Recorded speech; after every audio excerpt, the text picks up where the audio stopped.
Welcome back to Up Next in Commerce. This is your host, Stephanie Postles, CEO at mission.org. So we have another awesome episode coming out today, and I'm excited to jump into it because it's not every day that a car salesperson becomes a founder and then the CEO of a SaaS company that's revolutionizing the way companies do local advertising. But that's exactly what Diana Lee did with her company, Constellation, and we dug into all the details. We talked about how companies should be utilizing local advertising and how to think about advertising in a cookieless world, something everyone's been worried about, but it seems like Diana has all the solutions. Also, she gave me a behind-the-scenes take on why, if you're in the market for a car right now, you might want to actually start thinking about ordering one sooner rather than later. Enjoy the episode. Hello, and welcome back to Up Next in Commerce. I'm your host, Stephanie Postles, CEO at mission.org. Today on the show, I have Diana Lee, who serves as the CEO and co-founder of Constellation. Diana, welcome to the show. Thank you so much. Thank you so much for having me here today. Yeah, I cannot wait to dive into your current company, but especially your background. So you have this amazing agency right now. You work with really big brands. I was looking through your credentials and I was like, wow, this woman, she knows what she's doing. And I started reading a bit about your story around, starting back at the car dealership days back in college. And I want to actually start there, kind of like how you even got into the business world and what you were doing at car dealerships back in the day. Yeah, thank you, Stephanie. So at 18 years old, which is a long time ago, I was going to college. And at the time, I didn't really know what I wanted to do with my career. I thought I wanted to be a lawyer.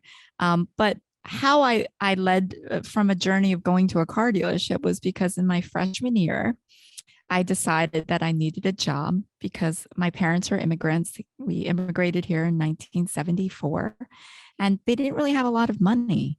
So at the end, I was just trying to prevent them from having to pay for my tuition, my room, my board, and everything I needed for college. So I looked at the local paper and saw that there was a job at a car dealership for a greeter.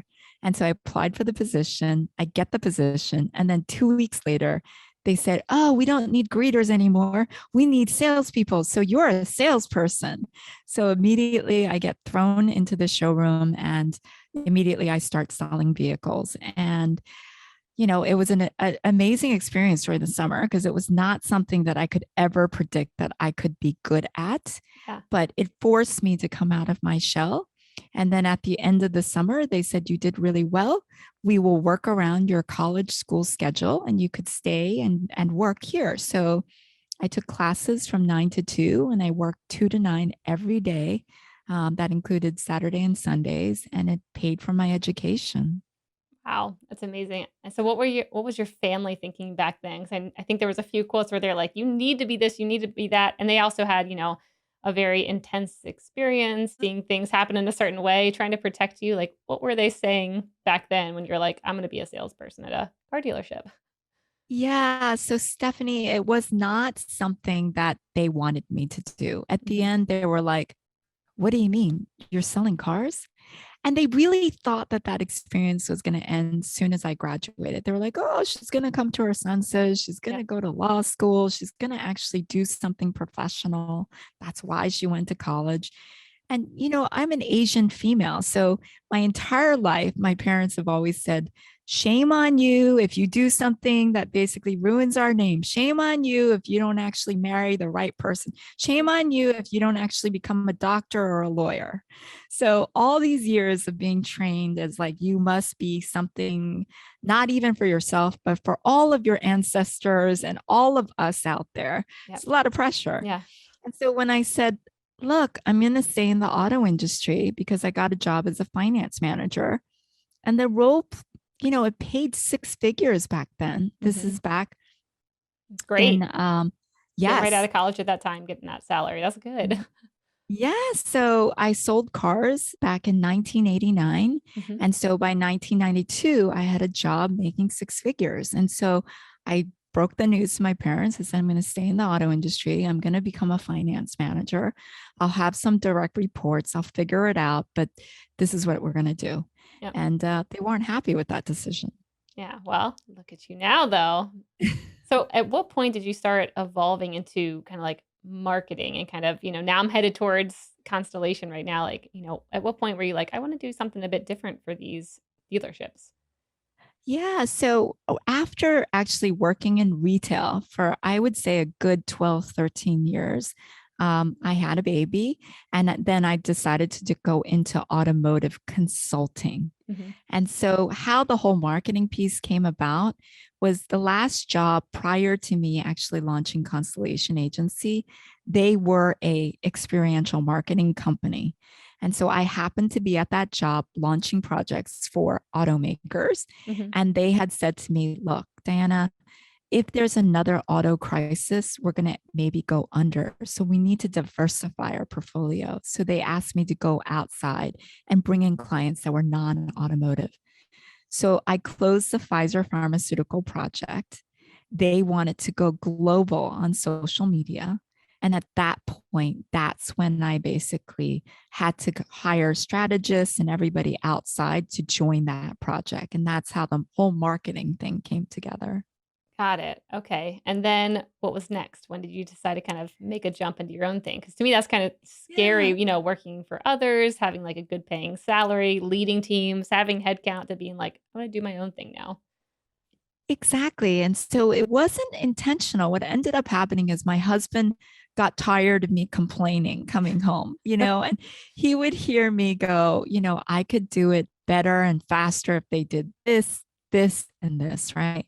And so one day he said to me, if you don't do it now, you're never going to do it. Mhm. And I was like, what do you mean? And he's like, you're 47, Diana, right? And it's not that it's an old age, but like you're towards the tail end of your career. You're not in the beginning and you're not even in the middle right now. You're getting towards the tail end of your career. So if Mhm. you really want to launch something, you've got to jump now. And he said, look, very few people can do things like this, but you can either do it in your 20s because you don't have the risk of supporting a family, or you can now do it closer in your late 40s or 50s because our kids are all in high school. They don't Mhm. need you nearly as much. So if you're going to do it, you should do it now. And that's when he said, I encourage you to do it. And that's when I made the leap and actually started Constellation.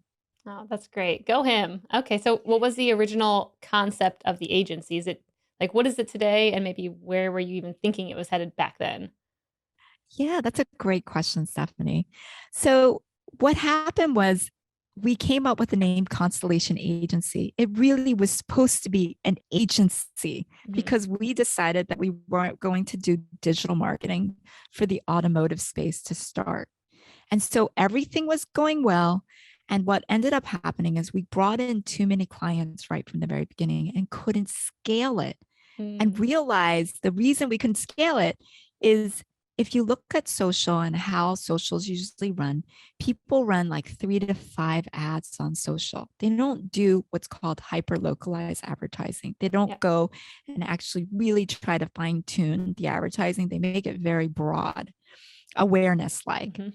And what we felt like is the only way that customers can actually convert and have ROI is to make it hyper localized based on the audiences and the targets that you're actually approaching. But in order to do that, you need to make a lot more ads. But when you try to scale that model, Mark Zuckerberg is a really smart guy, but he made it for the user experience. You Mhm. can't do it on the back end. And so because of that, we decided to develop and make a technology that could do that and really scale the creative and the hyper localization of the ads. And now full integrations with social, you can run now hundreds of ad units for a brand, Mhm. and it's all different ad units based on the target audiences of the users.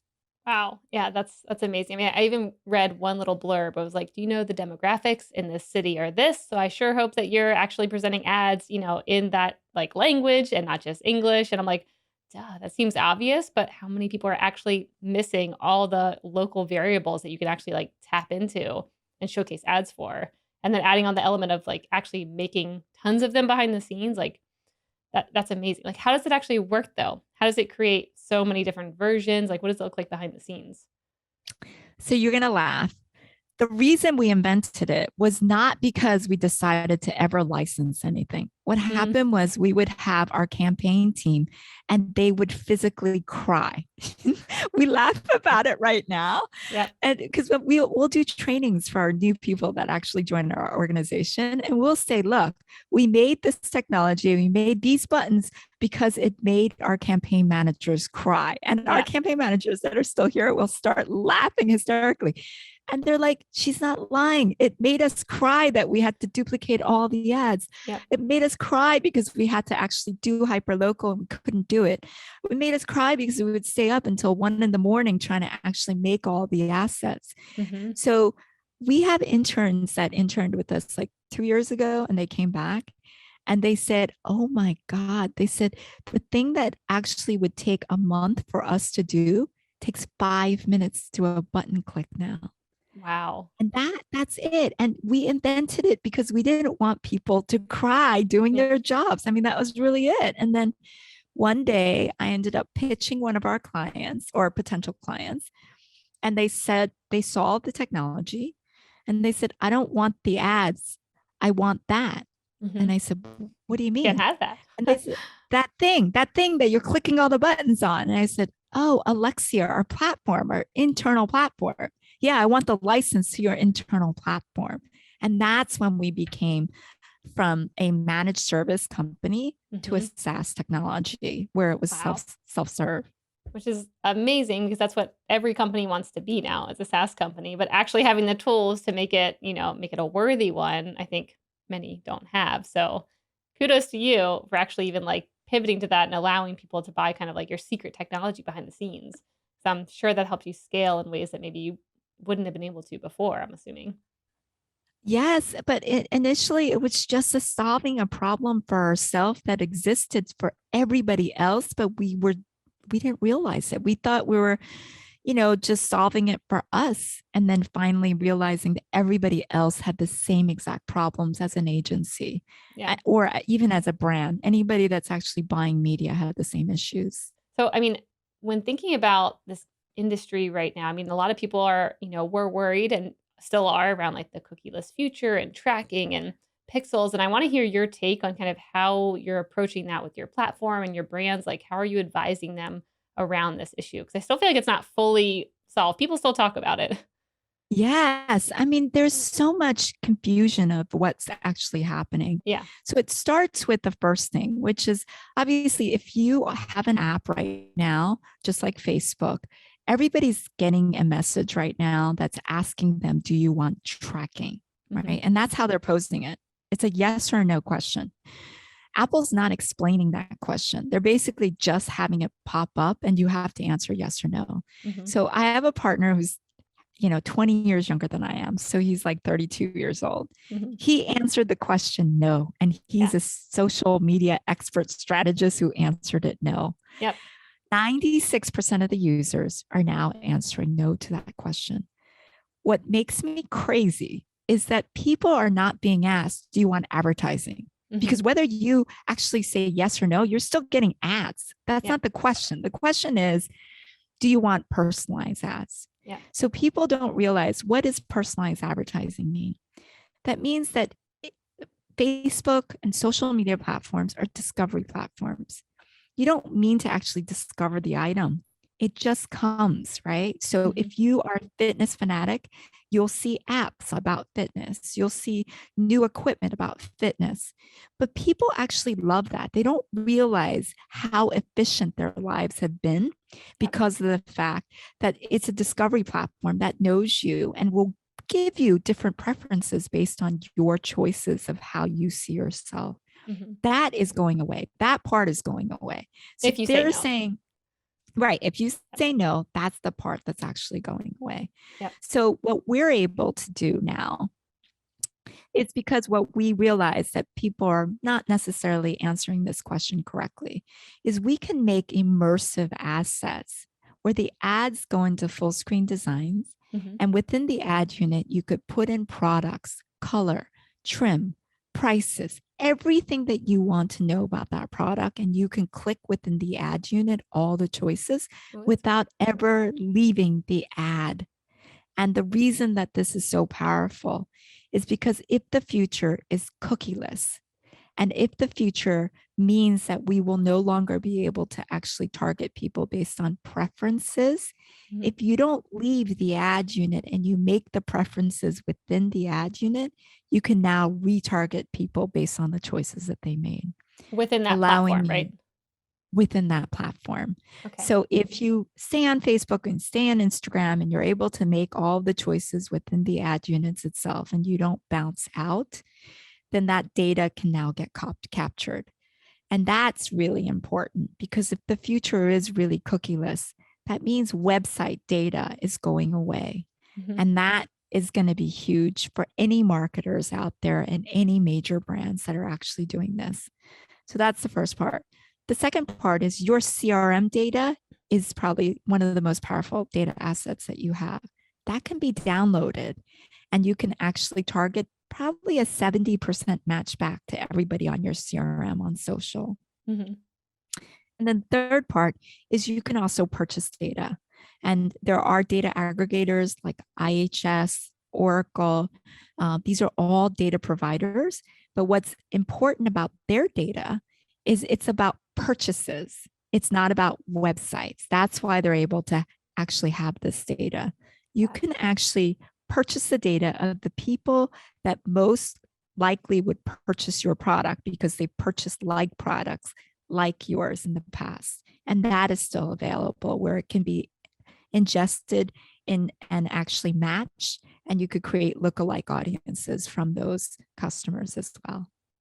Got it. Well, I mean, those are great workarounds. For the first one around like creating an ad that, helps you kind of like understand the preferences within the ad, how do you think about designing something so it's not like overwhelming? So I'm picturing like all these buttons where it's like select this drop down and this one and this one, and I'd probably give up. So how do you guys go about creating a good user, interface that people actually want to engage with so they get a good ad? That's a great question. So sometimes it could be too long, but I think the best way to do it is there's nobody that understands the brand better than the brand themselves. So we could actually take a guess and we can make all of these user experiences, which we think will work based on other, experiences that we've had with other consumer related products or B2B products.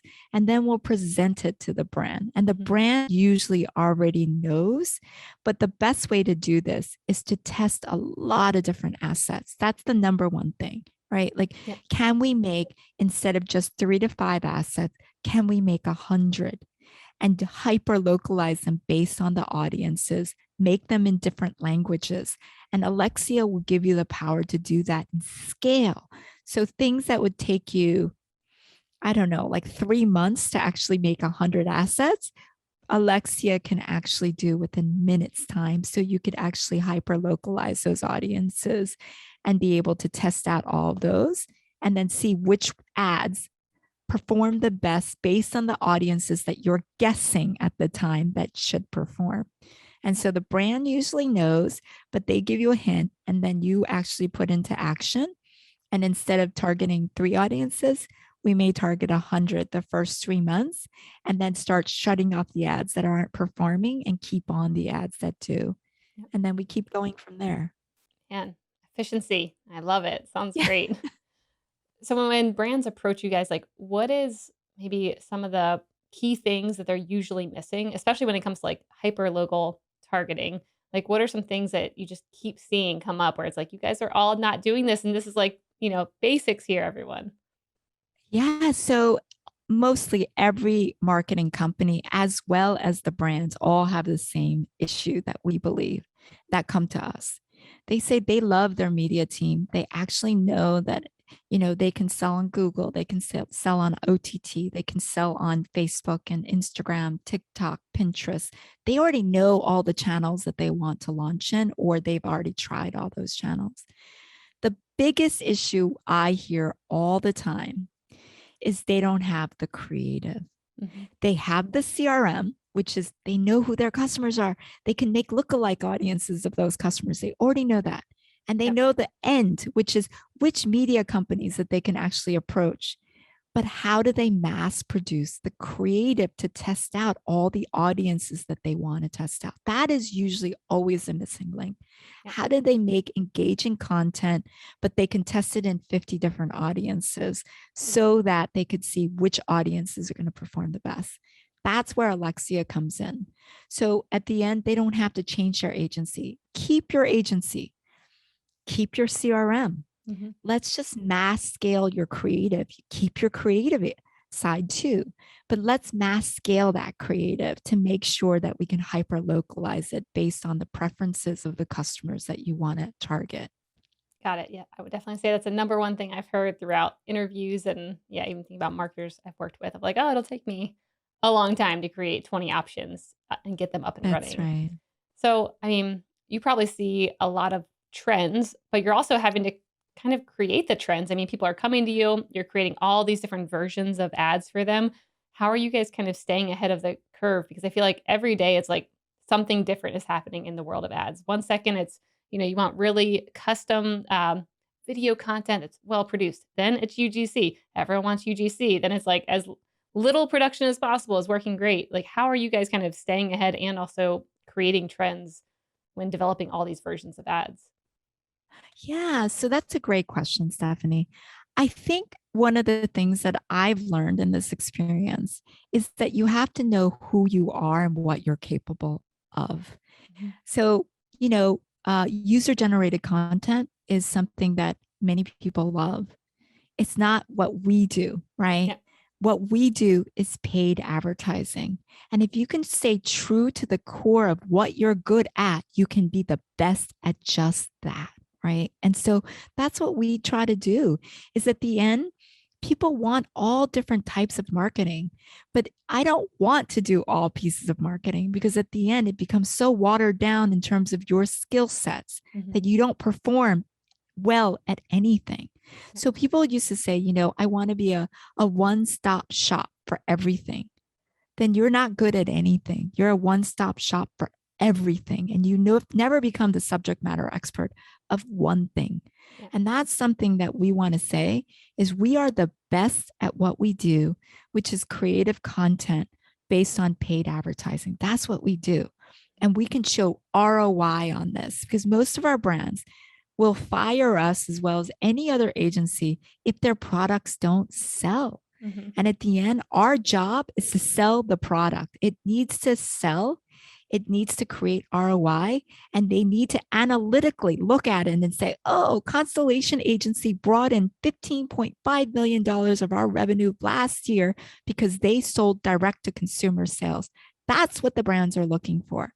Yeah. If you look at user generated content, there is no ROI at the end. You don't know if it worked. It's like a question mark. Was it Mhm. really that? Was it that day? The analytics are not always clear. So we try to stay true to what we know, what we believe in, and then really try to upscale that based on experiences of what we see. Yeah. So one of the things that we're seeing that's happening right now is if you look at Google and you look at Facebook, they're two of the oldest platforms that are pretty much out there that everybody does some sort of advertising on. Mhm. Most of those platforms are all running in what's called a feeding system for creative. So Google came out first, and now you're able to actually have feeding systems of creative. Facebook launched the betas on it all last year. So now you could actually have creative that runs from a dynamically generated creative system that works off of feed. You don't generate the content one at a time anymore. Yep. And it's really important because we're doing the first integrations with Pinterest, Snapchat, and Twitter. The future will be where feeding systems are all going to generate the content automatically and dynamically. It's not going to be where we actually have to make one ad units at a time. And the reason that we're moving to this is those platforms are all smart learning, right? Mhm. It's machine learning, they learn a lot more, but you always have to give it content. Like content is the biggest thing right now. But content doesn't work if you have to constantly manually produce them. Mhm. So those platforms are all going into what's called a feed of all the creative. And the first integrations are also happening on Twitter, Snapchat, and and um, Pinterest. Pinterest, yes. And so that's why it really, really needs to actually go there. So it's like McDonald's first came out and they landed all these different locations globally as well as nationally. Then Burger King came out and they actually matched where McDonald's were. And then Sonic came out. They did the sort of the same thing. So Facebook, Google, they actually started the trend. And Mhm. the trend will continue to go that direction, which is people will no longer have to make manual creative in the future. Got it. Okay, so you can tell me if this is the wrong way of thinking about it, but if all these platforms are essentially creating the ability to have, you know, dynamic content based off what you're looking Yeah. at, and they're able to create all these ad units for you, wouldn't that kind of cut into, Alexia or like your guys' platform? Because it's kind of like what you guys are doing, right? Except at like a very local level, which maybe the ad platforms don't Yeah. have that. The other ad platforms haven't discovered it yet. They Okay. haven't even done the integrations yet, right? So to be the cutting edge of anything, to be in the alpha and the beta, where basically these companies are now making the integration for you, Mhm. Constellation Agency, to start doing that and testing all the waters and all that, that is what's super exciting to me. To do things that's never been done and create a volume of content for brands, for users, and for everybody else that changes automatically and dynamically. And that's really where I want to stay and continue to actually learn a lot more. Mhm. So to me, it's not, oh, should we do user generated content? Should we do influencer marketing? Should we do paid media? It's how do we actually make it more efficient for everybody overall so that we're all not getting bogged down by making individual pieces of creative in the future. Got it. Love that. Okay, so when thinking about all the platforms, there's always seems to be new ones popping up. Are there any Sure. experiments that you all are running right now that you're kind of like bullish on maybe a platform that's like not as, mainstream as like a Facebook or Twitter? Yeah, I mean, it's interesting because the platforms that I had just mentioned, Twitter, Snapchat, and Pinterest are all ones that are a little bit behind, Facebook as well as Google. So if Mhm. you look at Google, it's a really well built out platform. There's so much integrations where basically platforms can go in and actually do a lot of the work and integrations. Most demand side platforms already have Google and they can do the bidding right through their demand side platform. It's well developed, it has a ton of analytics. It already has data that you can actually analyze to see, ROAS. You could see the performance. You could see, the customers actually buy on these platforms. Facebook's the same thing. It's the most robust in terms of being able to look at the analytics and say, hey, they bought based on this exact event that happened on the exact hour, in the exact minute, and you can actually see the ROI happening on those platforms. All of the other platforms, they are not as built out as those first two that I just mentioned, Facebook and Google. And what I find is that those platforms are becoming much better, stronger, with the ability to actually integrate. And so I'm super excited because it opens up the opportunity to be able to do things on the other three platforms that's never been done before. And they're Mhm. open to actually doing those integrations in the future, which is going to open up more advertisers to enter and to be able to try different types of units, but also get the analytics to see if actually it sold the product or not. Yep. Cool. I mean, so when I think about all the brands who've come on the show, the one thing I always hear is like Facebook and Google, we don't even do that anymore. Like, I mean, and of course, some of them do, but a lot are like, that's too expensive. The rates have like, skyrocketed, and they're all trying to find just different avenues like direct mail or, Yes. going back to TV. It feels like everyone's just trying to do something outside of Facebook and Google. Like, what are your thoughts around, the CPMs going so skyrocketing high apparently, and brands kind of like scattering from the traditional platforms? I think that's great that you're even bringing this up because people don't realize that when the iOS 14 changes actually happened, there were a lot of brands that even reached us and said, you know, I'm thinking about changing my agency right now because my ROAS is like dropping exponentially. And so we've heard a lot of that. I've had brands that called and said, I'm going to now go on to Walmart and Amazon.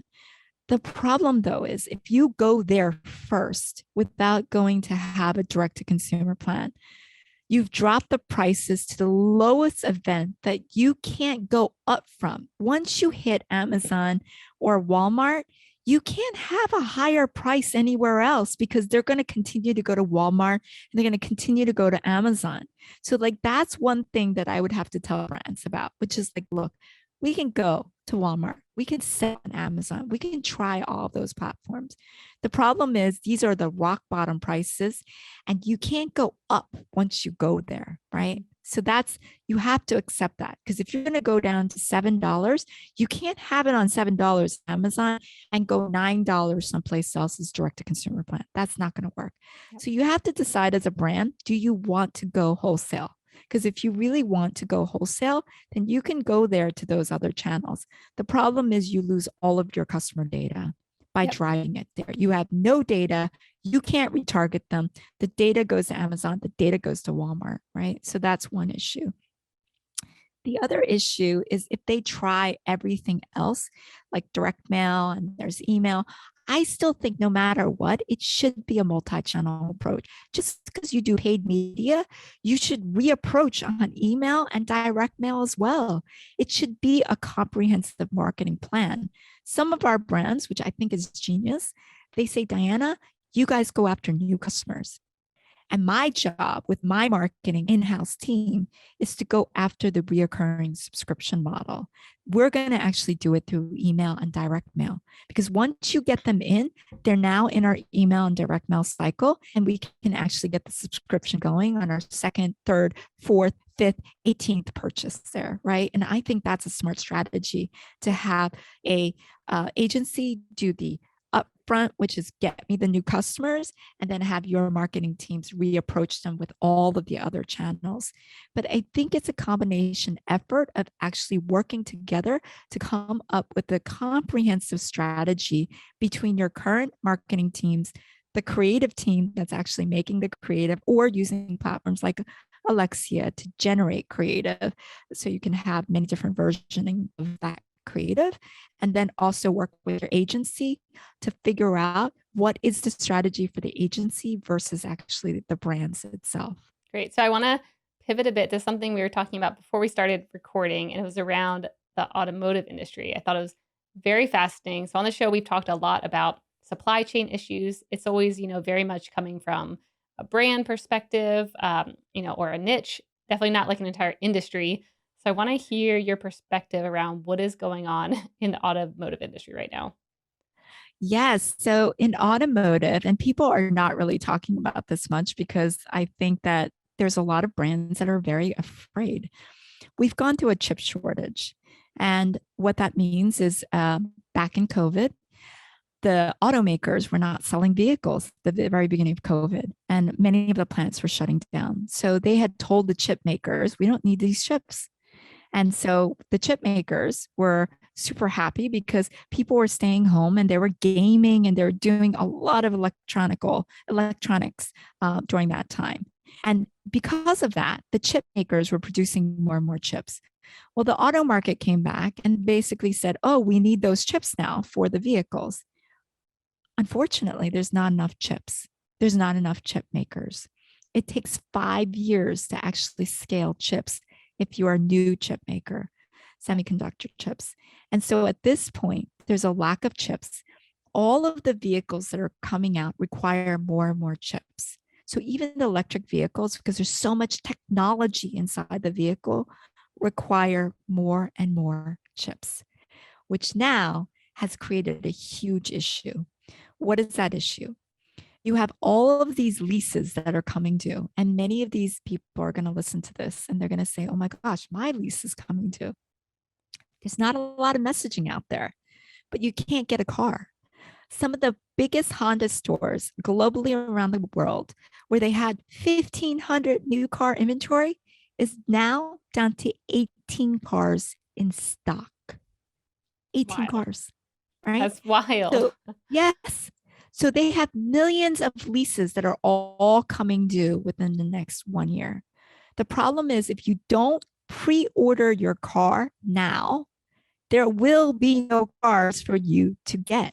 So customers need to pre-order their vehicles now, even 6 months ahead, knowing that their leases are ending.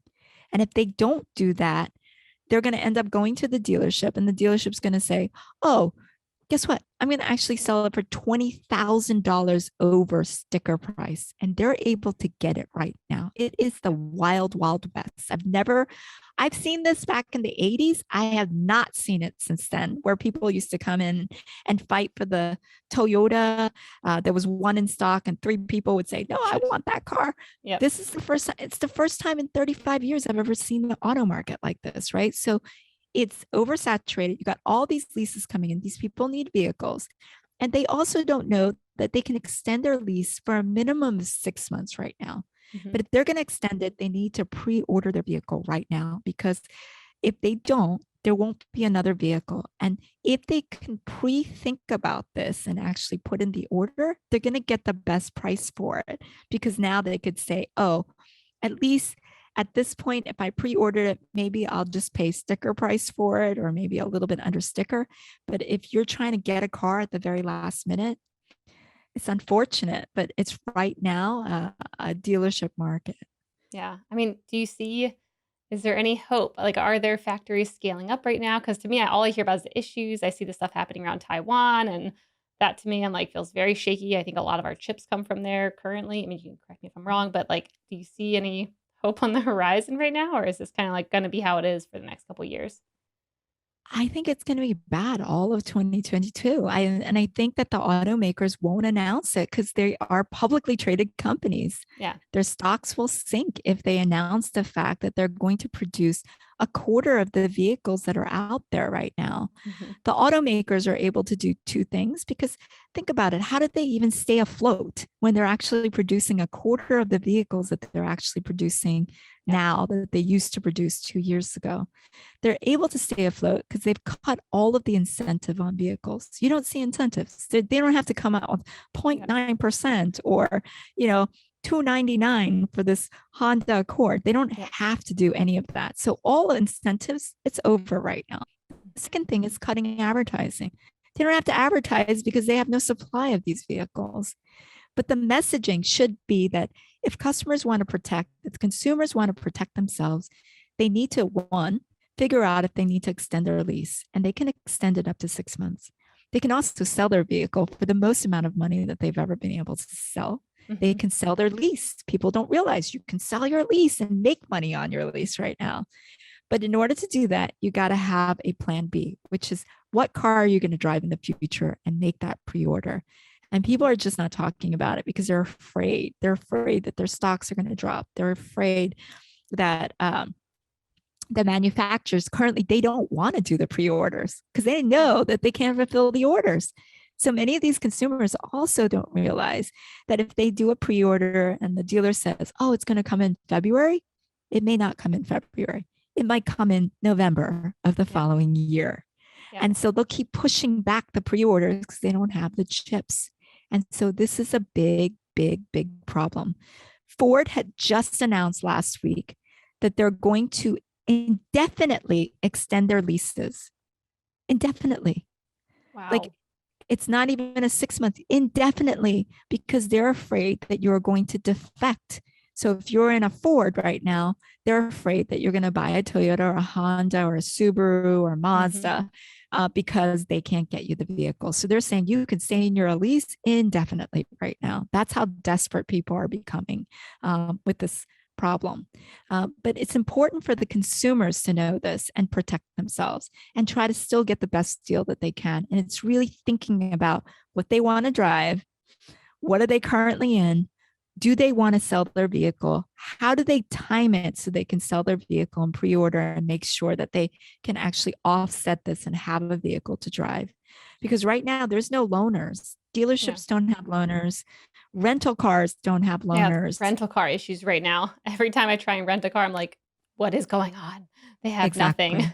They have nothing. So to me, this is like a big boom for the used car market, though, because I mean, we've had a couple It different is. platforms come on some of our different podcasts that we have, and they're all around, buying and selling used cars and finding the people easily, making it all, a very seamless experience. I mean, to me, that's like great. Like, if you're okay with a used car, there probably is a lot of them, don't you think? Like, who needs a new car if there's a bunch of used ones? I think that used cars is something that's booming right now because of the fact that the new car market has collapsed. Hmm. However, it's the same used vehicles also in circulation as well. Yeah. So, what my fear is, and it's not going to happen immediately, but all these leases that are coming due are now going to the used car market. At some point, those used cars are going to disappear as well. Because think about it, if the chip shortage affects new vehicles and they don't produce it, there's going to be fewer used vehicles in the end. Yeah. And if you really think through this process, I don't really know what's going to happen with automotive because, in a lot of ways, the dealerships seem super happy right now because they can mark up the car for whatever price that they Yes. want, new or used. It is a frenzy. And at the end, they're winning. However, how is this going to look a year or two from now when the used car market also dries up because there's not enough coming in of leases? And then what happens to fixed operations? So, fixed operations is service. Yeah. Well, look at the maintenance, look at the warranty and the repairs. What happens to that market if there's going to be a third of the vehicles on the ground of what actually is there right now? So Hmm. I feel like this is going to cycle out for the next 2 to 3 years, and it's a mess. It's a real mess right now. Wow. Okay, so I want to shift over to the lightning round. The lightning round is brought to you by Salesforce Commerce Cloud. This is where I ask you a question and you have a minute or less to answer. Are you ready, Diana? Yes. Okay, first thing, what is the best piece of business advice you ever received? Ask for more. So Yes. people are always afraid to ask for more because they think, most people are fear driven. They Hmm. already think that all these things are going to happen. So they immediately don't ask for more. And I've always told everybody there's nothing wrong with asking for more. And at the end, you can always come down. You can't go up Yep.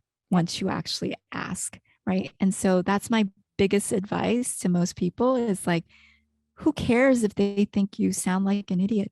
Who cares if they, won't do business with you? You have nothing anyway. Just take the risk and ask for more. Yeah, I love that. What is one thing you don't understand today that you wish you did? I think that the biggest thing is I wish that I had the confidence that I have now in my 50s that I had back in my 20s and Hmm. 30s. I think a lot of times when you're super young, you're so worried about what other people may think about you. Um, but I think the biggest lesson to myself is it doesn't matter what other people think. It matters more about what I think about myself. And to stay true to that is probably one of the most biggest lessons that I've learned in my life. Is I have to stay true to who I am as a person and be okay with it. Yep. Man, good answers. What are three tools that you can't live without? It can be work life, personal life, whatever you want. Three tools. Okay. My first tool is probably my cell phone. Yeah.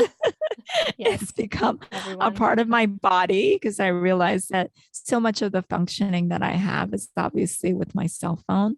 I also think um, two other things that I can't live without. Let me see here. It would be um my computer, obviously, because I'm always on my laptop doing the Mhm. work that I need to do. And then I guess the last thing that I can't live without could be, let's see, um, oh, my coffee maker. I like it. And mainly because I have to have a good cup of coffee early in the morning just to Yeah. actually just even jumpstart and get started. Yes, I agree. All right. And then the last one would be what's the nicest thing anyone's ever done for you? Oh my gosh, there's been so many incredible things. I think the biggest thing, and I know that this is probably going to be, um, you know, it's heartfelt for me. So I went through a divorce 10 plus years ago. And, when you go through very traumatic events in your life, you realize who's actually going to be there for you and who's Yeah. not. So I remember I called a man, his name was Ron Chatwin, and I had done some projects with him in the past. And I said, I'm pretty desperate right now. And at the time, going through the divorce, I was married to a physician who was actually bringing in a lot of income, and I was a consultant at the time. And I needed as many jobs as possible because I realized that I needed to support myself and support my son. And so I called him and I said, Ron, can you help me out? Can you help me get on some projects? And a lot of people are usually there and say, oh, yeah, I can help you. I can do things for you. But this man actually got me on projects that I desperately needed, got me a job with BMW of America, with Volkswagen of America. Wow. And yeah, and recently he passed away. So it makes me cry. But I have to say, that was one of the amazing gifts that anybody could have ever done for me, was to restart my career Yep. when after I had my child and going through a very horrific event, was there to step in and say, yeah, I'm going to help you. I'm going to make the networks happen for you. I'm going to connect you. Jeez. I love that story. I think, yeah, it's always fun to hear about things like that, just because I think there's so many moments in people's lives where they can point to one person who really did kind of change the course of, their life, their business. I know I've had moments like that when the company wasn't doing well, and I went to one of our clients. I said, I need a year-long contract. I needed to get a loan. Here's what's happening. Like, if I don't get this, the company might not be here. And they were like, oh, why didn't you just tell me? Yes, of course. And it's like that one moment in history literally changed the whole course of the company and my life. And it's fun hearing about stories like that from others. And yeah, just how people can really make a difference by kind of opening up their network or saying yes to something that maybe they wouldn't have otherwise. That's great. Yeah, and I think it's really important to realize that most people want to help you, Yeah. but we're afraid to ask for Yeah. more, right? And so Yep. we hold back. We're like, I shouldn't ask, I shouldn't ask. Yep. And then we limit our own opportunities. So Mhm. those are the learnings that I've had. Yeah. Cool. Well, Diana, this has been such a fun interview. I've really loved having you on for every moment of it. For now, where can people find out more about you and Constellation Agency?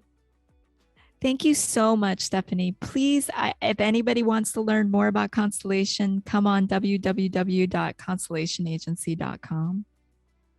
Amazing. Thanks so much, Diana.